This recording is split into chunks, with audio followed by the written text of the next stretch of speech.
So I would like to praise and thank the Lord for this testimony. You know, when we are in trouble, we are not exempted. It does not mean to say na nata, born again nata, exempted nata sa mga problema. Do you know that we are very vulnerable to problems? We are the target of the enemy. You know why? Because he wanted a companion. Kerele cheneli uban, kerele solo lang le. And if you are that one who is being targeted, you have a message from the Lord. Do not submit to him. You know whom I am referring to. Let us not submit sa mga, usa ba nagiingon? Kanang gina-imbitar bata para masuko ta, para maglalista, mauna trabaho sa kaaway. And if you are in that state, ikaw katong gitamaan, you have to discern. Kusa baste, it's coming from the enemy or it's coming from the Lord. Now sometimes it comes from the enemy. But I think many times it's coming from the Lord. And when it is coming from the enemy, may mensahe para sa ato. There is always a message. So tonight, I could not use my glasses because I could not see. So I have to write in bold letters. And allow me to use my codigos here because I can see better in my cell phone than in my Bible. Di na ko kakita sa letra. So, my apologies. Okay, the promised land. What is a promise? And what is a covenant? Asa nato na dungog ka na covenant, promised land. What is a covenant?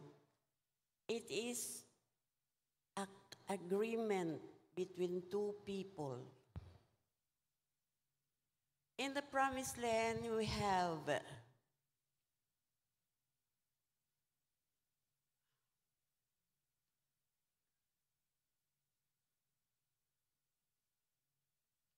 dito gani sa Genesis. Let's come to Genesis 12:7, verse 15. What is that country in the Bible where you can find the word promised land? Asa na ang promised land paingon sila?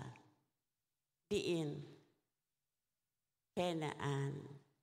Please remember this all the time. Katong promised land, gi-promise kato ni Lord sa mga Israelites. Now, while I was writing this, ingon ko, nga naman yun Israel, man yun ang gipili sa Ginoo? Nga naman Lord? Nga naman dili man Philippines? Nga naman dili man America? One of the greatest country in the world is America. If you compare Israel to America, kagamay lang yun sa Israel versus America. But we cannot, what do you call this? Dili nato malalis ang Ginoo. Iya to kagustuhan. It is His will. He chose Israel as what? The apple of His eye. A chosen nation.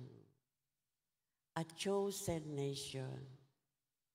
Ingon sa Romans 1:16, I am not ashamed of the gospel, for it is the power of God unto salvation to those who believe. Kadtong mituo, to the Jew first, then to the Greeks. Who are these Greeks? Kinsa ang included diha? Kita na, the Gentiles. God expanded salvation or extended salvation unto the Gentiles. So is God just? Yes. Even if all have sinned and come short of the glory of God, He has placed it in His heart na the wages of sin is death, but the gift of God is life eternal through Jesus Christ. So what happens with the rest of His creation? If He did not extend salvation unto the Gentiles, asa ka takaron pamuniton? Where would we be at this moment if God does not extend salvation unto the Gentiles? Are we happy about it, that we are also a chosen people of God? Okay. In Genesis 12:7, verse 15, may I request the ones up to please put off that light there because it's disturbing my eyes. Thank you. And please help me with the verses. The promised land is in Canaan. Did the Israelites, nakaabot ba sila sa promised land? What have you learned about it? Yes, but this time through the leadership of Joshua. Why? The leadership of Moses, they failed. Daghan katurason. Daghan katurason. Disobedience. They became adulterous, idolatrous, and si Lord na discourage kay Moses. Nga naman, kaya nagreklamo man ang mga tao like tubig, no? The Lord told him to struck the rock kapila ka beses. How many times did the Lord, ang gi-require ni Lord nga iyang struck, iyang pukpukod ang kausalan? What did Moses do? Tungod sa iyang kasuko. Ingon anak man tano, when we are angry, lag yun. Balik-balik ang istorya. Okay, now, ito na. Genesis 12:7-15.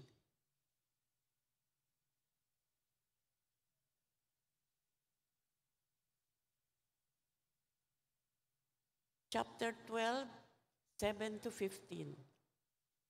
And the Lord appeared unto Abram. This time, Abram pa lang siya, ha?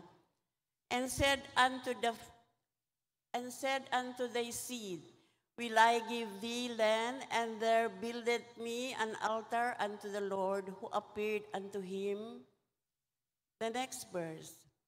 And he removed from thence unto a mountain on the east of Bethel, and pitched his tent, having Bethel on the west and on the east.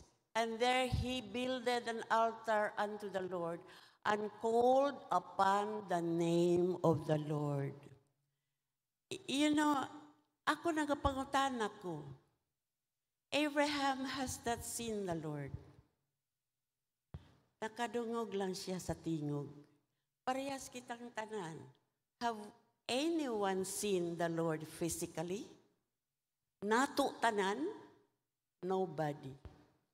But sa iyang pulong, through His words, we have come to hear about Him and to know Him. So, bien importante gayod el palabra de Diyos. Nisisita gad kita, le i-aprende. Let's continue. Asa na ta? 9. And Abraham journeyed, going on still towards the south.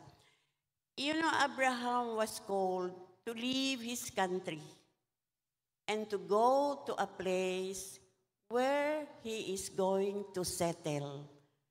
Ginapalakaw lang ta. What about us? Suguon ganita, but it must be the Lord. Kung si Lord. Pero kung dili si Lord, dili kaw. So, if you hear the voice of the Lord asking you to do something for Him, will you hearken to Him? Will we obey Him? Ato pa siyang i-obey. Ginoo man siya. Will we reject Him, deny Him, or we are going to obey? Obey. Amo na ang gusto sa Ginoo. Obedience is number 1. Abraham showed obedience. Now, what does this promised land represent? Promised land is a place, lugar, a physical place, physical. Parehas diri sa Buanga, physical. A land of abundance, fertility, and prosperity. Kanang iyang ginapaadtuan, fertile kaayo na, prosperous. Wala pa ko kahuman dito sa 15, no? Times up. 10 niya gali kita ara. 10. Ya, mira yun din mo. Atong tiwason, 7 to 15. And there was a famine in the land, and Abram went down into Egypt to sojourn there, for the famine was grievous in the land. What is a famine? Gutom. I was asking the Lord, yanong daghan mangyang kaayong Israelites na abot sa Egypt? And there was a famine. So Abraham went down into Egypt to sojourn. Naglakaw siya paingon sa Egypt. Therefore the famine was grievous in the land, because during that time, daghan pagkaon dito sa Egypt. Okay, next, let's continue. And it came to pass when he was come near the enter into Egypt, that he said unto Sarai his wife, behold now. Sarah ni o Sarai na? Sarai. Behold now I know that thou art a fair woman to look upon. Daladala niya si Sarai, na ibog kay gwapa, manggod kaayo iyang si Sarai. Next. 12. Therefore, it shall come to pass, when the Egyptians shall see thee, that they shall say, this is his wife, and they will kill me, but they will save thee alive. In this case, okay, next, 13. Say, I pray thee, thou art my sister, that it may be well with me for thy sake, and my soul shall live because of thee. 14. Sige, we'll finish up to 15, then I will explain. And it came to pass that when Abraham was come into Egypt, the Egyptians beheld the woman that she was very fair. naibog ang mga Egyptians sa Sarai.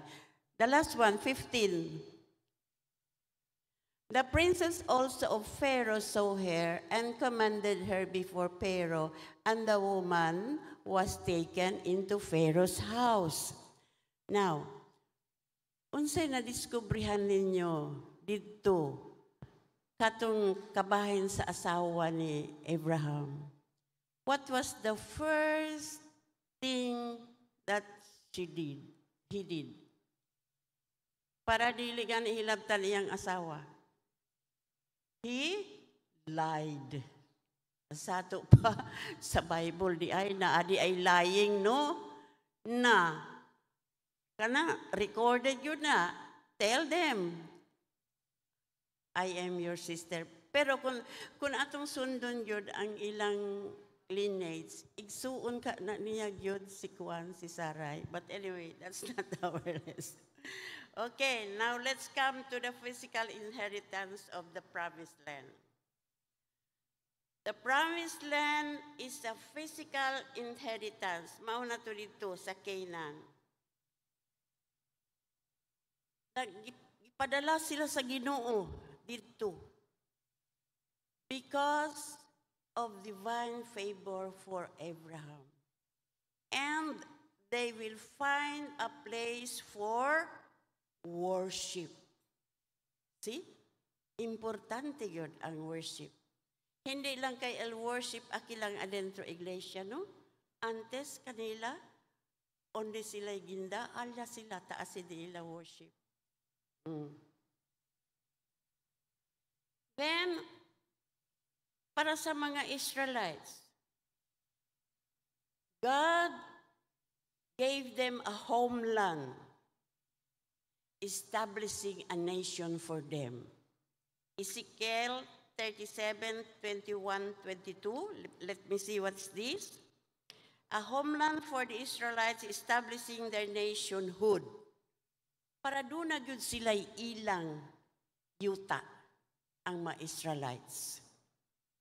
Amo na karon ang ginaawayan nila, no? Kagamay lang kayong Israelites, ang Israel. Pero kiri-kirigat sila anda embona ki embona. Porque gaha, no? There is really a spiritual significance about that land. So, the promised land for the Israelites means the Lord wants them to have a new heart. Kay duro man sila mga korason, stiff-necked people. In Ezekiel 37, 21, 22, it says, God gave them a new heart. Well, that land nga gihatag sa Ginoo sa ila were fertile kaayo, fertile. It's in a coastal region. The important cities surrounding are Jerusalem, Hebron, Bethel, and Gaza. Have you heard these names? Gaza, okay. What is the significance? God's promise to Abraham, Israel, and Jacob. He promised Abraham, Isaac, and Jacob these wonderful blessings. And they shall be redeemed and be delivered from slavery of the Egyptians. The Lord saw the suffering of the Israelites in Egypt. Could you imagine? Pakilayag kanila tausa ala na Egypt, el mga Israelites. Yaasi sila akil grande gad mga pyramid. Nuay bakho, igual aki. Nuay, kosa pa, bulldozer or whatever. Mano-mano lang sila. Grabe, no? And It is a place of worship.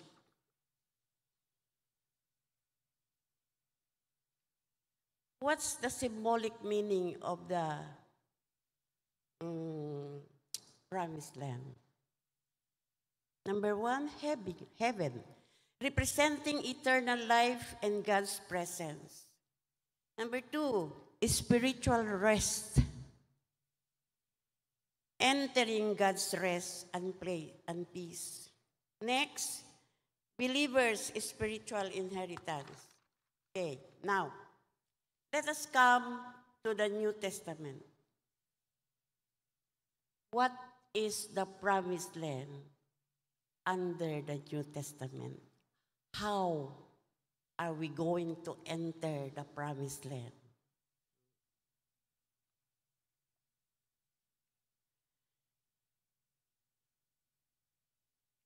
Matthew 5:17, please. Matthew 5:17.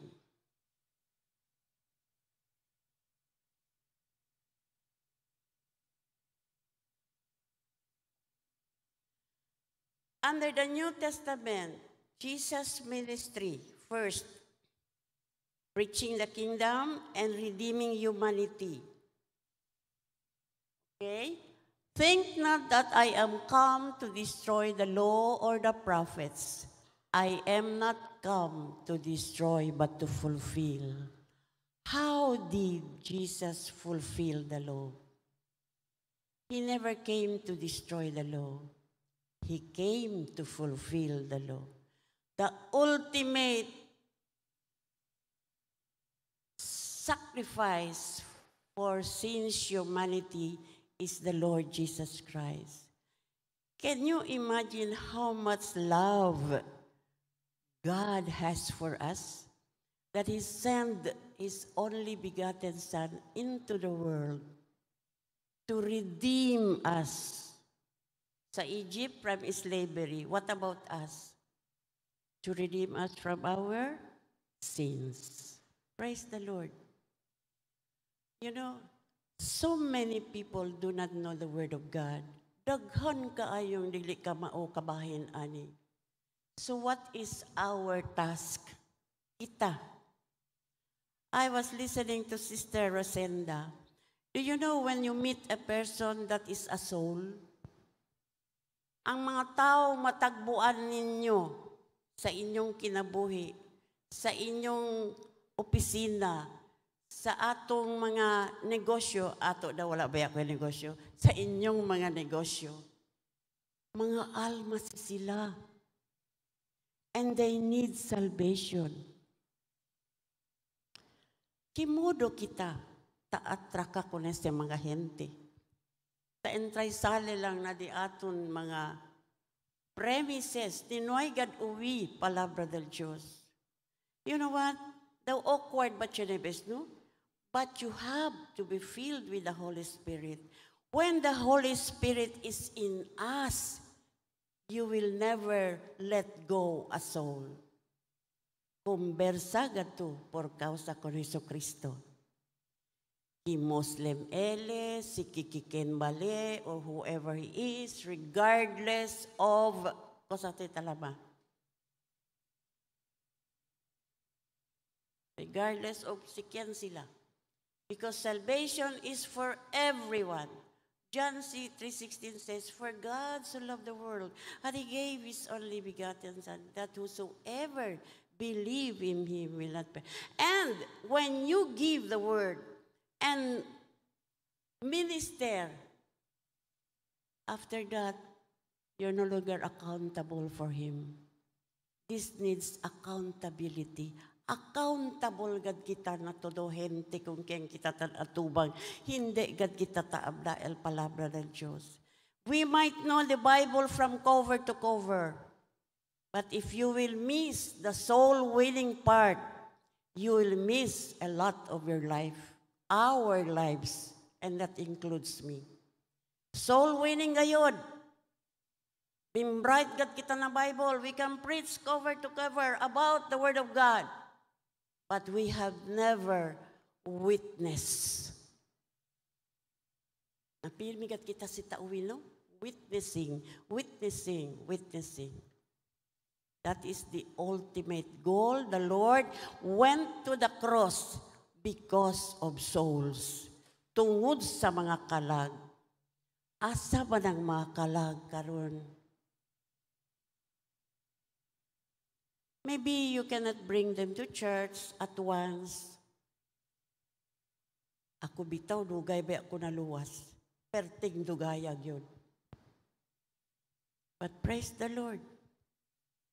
When you are a chosen vessel, the Lord will save you. We are predestined to be. Mao na among assignment diha sa discipleship. Predestination. Praise God. Okay. Now,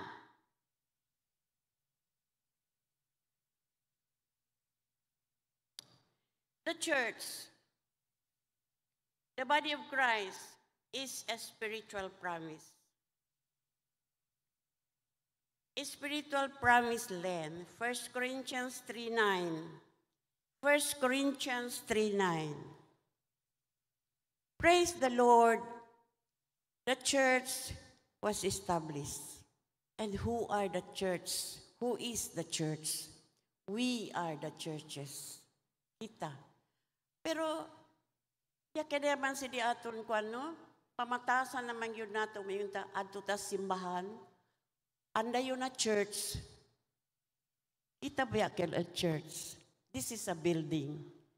This is sanctuary. Na.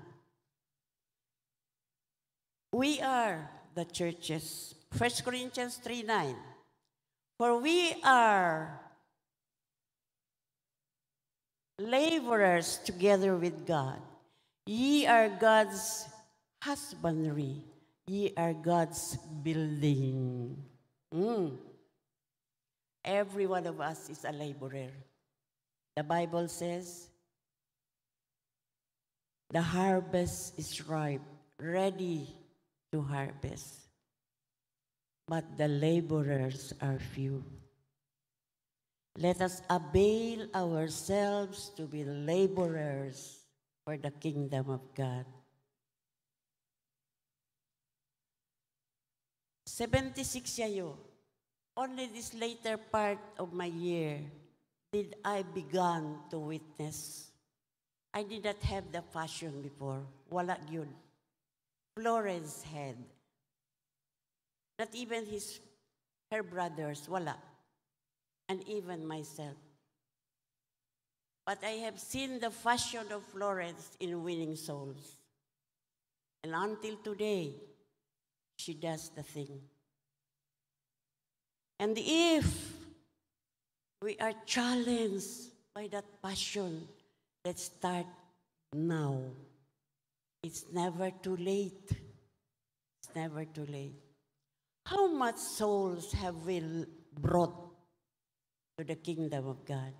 Pila nakakalag atong nadala. Ug wala pa. The preaching of the gospel is in vain.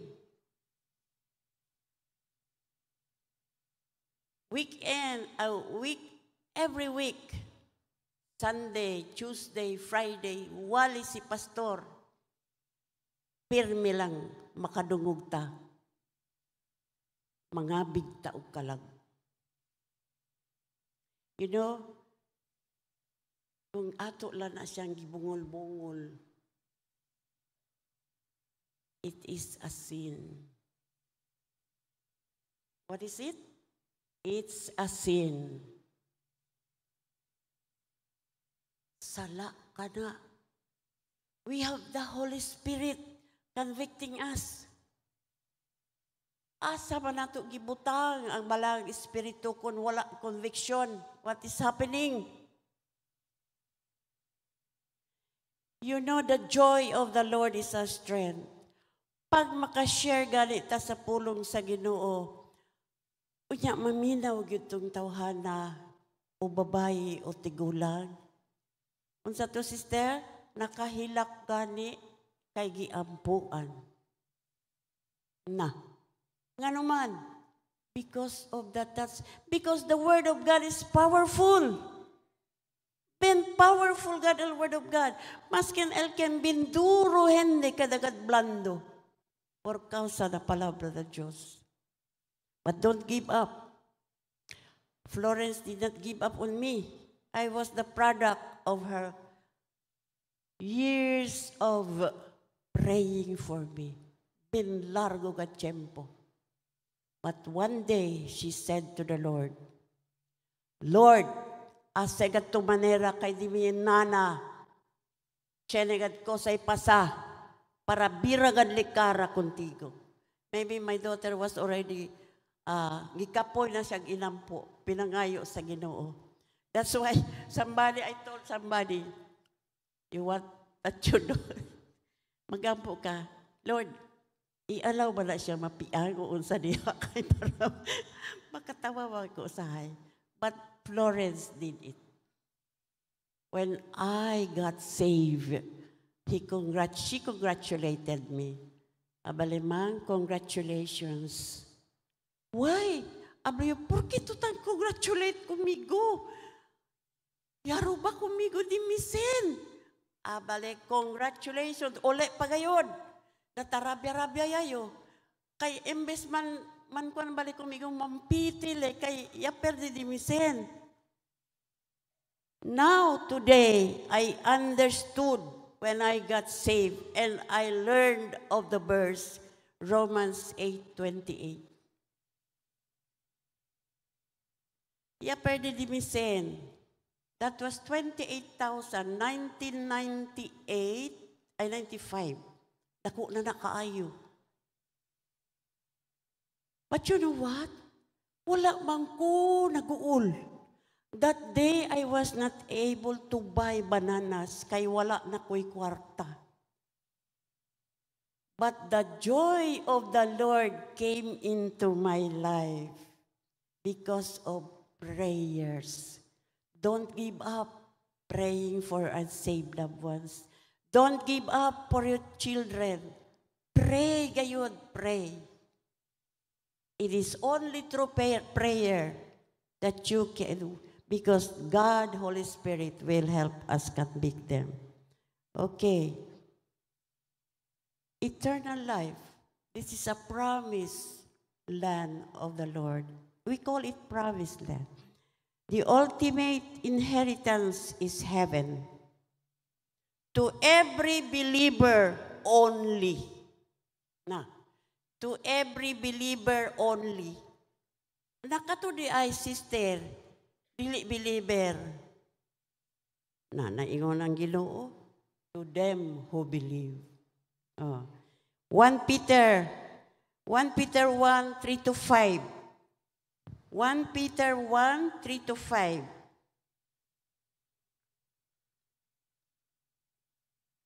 What does it say?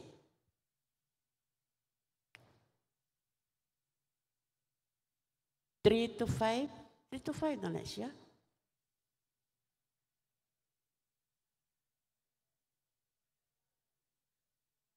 First Peter chapter 1, verse 3-5. Maamo ya? Yun na, I'm sorry, no? Pero di ko kaayo kakita manggod. Blessed be the God and Father of our Lord Jesus Christ.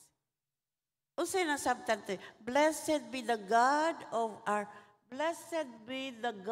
and Father of our Lord Jesus Christ. Which according to his abundant mercy had begotten us again unto a lively hope by the resurrection of Jesus Christ from the dead. The gospel is the resurrection of the Lord Jesus Christ from the dead. What is the gospel? Kinsa man to sa itong Sunday diri. 1 Corinthians 15:3-4. What is the gospel? Abe daw, kung pangutanon mo sa inyong mga friends sa gawas, unsa ang gospel? Good news. Unsa gani siya kabahin? Unsa siya kabahin?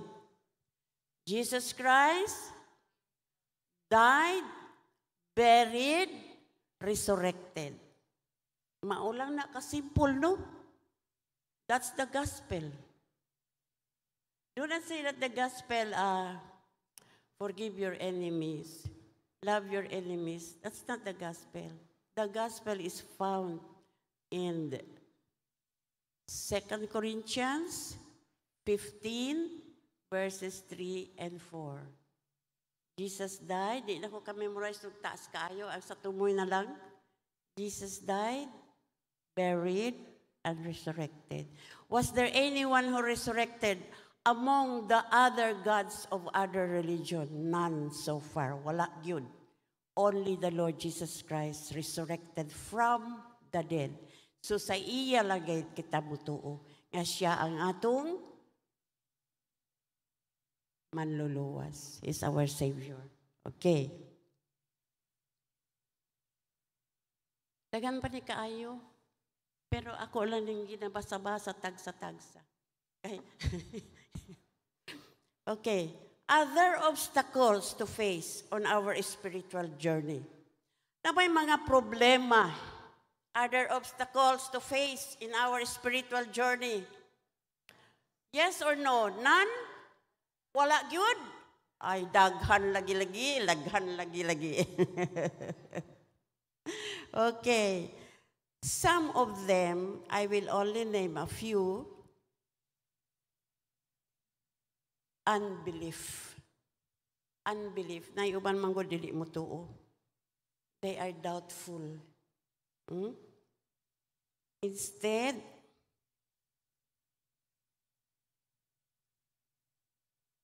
kanang mga obstacles, kay they are not one special word to use. Obstacles. You have no compassion in your heart. The Holy Spirit is not talking to you. Kulang sa pagtuo, kulang sa kahibalo, kulang sa gugma, sa pag-share. You have to forget yourself when you are sharing the Word of God. Ayaw ina manager ko, director ko, ayaw baya. Jesus is the God of the universe. He came as a man in flesh. Yet, He gave up His heavenly throne just to come and serve and seek those who are lost. And who are we not to do it? Kinsa ta nga dili nato buhaton. Like I said, we might be very bright in the Bible, kahibalo gyud ta mag-ampo, taas kayo atong mga ampo, but we never won a soul unto the Lord. Failure ka sa Ginoo. Na. So,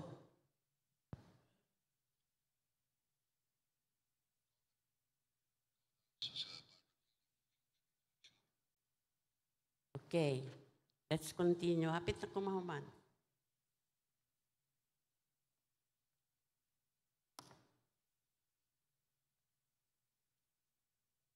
So, what is our eternal possession?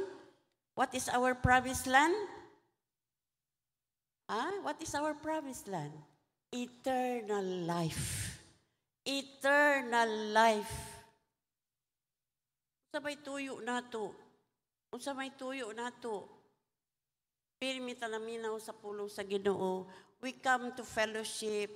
All events and activities we are there. We know many things about the Bible. Why? Because while we are journeying in our promised land, we have to feed our souls also. Pakanon pud nato atong kalag. Kay ngano? Magluya man pud ta. So while listening, katong imong gilisen, imo pud i-share. Ayaw hipusa sa imong kasing-kasing hasta para kwando man pa. Nus, you have to share. You know what? Kanang tubig gani nga nagyelo na, nga wala siya'y kagawasan, kung saan kolor? O sa kolor? Green niya. Pero, si El Agua Ali, tasale, o sa tang green bal kolor? Hindi. Rivers of living water will flow. Modesty aside, I would like to tell you, por qué man si Atila saying, permit an example kundi so anak? Yes, because I saw in her the passion for winning souls. Little did I know that my son will be the pastor, not Florence. And so, it was through her prayers nga naluwas po iyang manghud. Kay he was a backslider. He backslided when I left the Philippines for 5 years. He backslided. At one day, I told the Lord, in one of the Sunday services in Dubai, I stood and the Lord was speaking to my heart. If you love me, obey my commandments. Hala, ablayo, porque ga leya abla kumigo ansina, because I have the desire in my heart to see my son saved. Amo gadyo kel tapili ko del Señor. Ya contesta el Diyos, if you love me, obey my commands. Kiri disir chene pagadyo kosa, debe ase, kaya abla manli obey my commands. Ansina tamin kita, pregunta ba kita kun Lord? And that was the time he came to Dubai. The first service that he attended, the pastor said, I see the glory of God in your face. Uy, natingala man ko, kay katapad man di. Giadto man siya, giduol man gid siya. I said, Lord, liberas ka, Lord. So that was the beginning. Mira to? Corinthians 2:9, no eye has seen, no ear has heard. O sa pakel, what is the next? 2 Corinthians 2:9, abri daw ustedes. No eye has seen, no ear has heard, neither. Please, will you please flash on the board, on the screen? Corinthians 2:9. Now I'm showing you ways by which you will be encouraged. Encourage yourself. 2 Corinthians 2:9. No eye has seen, no ear has heard. Na dito? Palihog daw, Jerome, ibutang.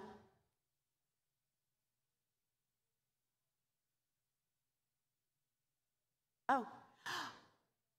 But as it is written,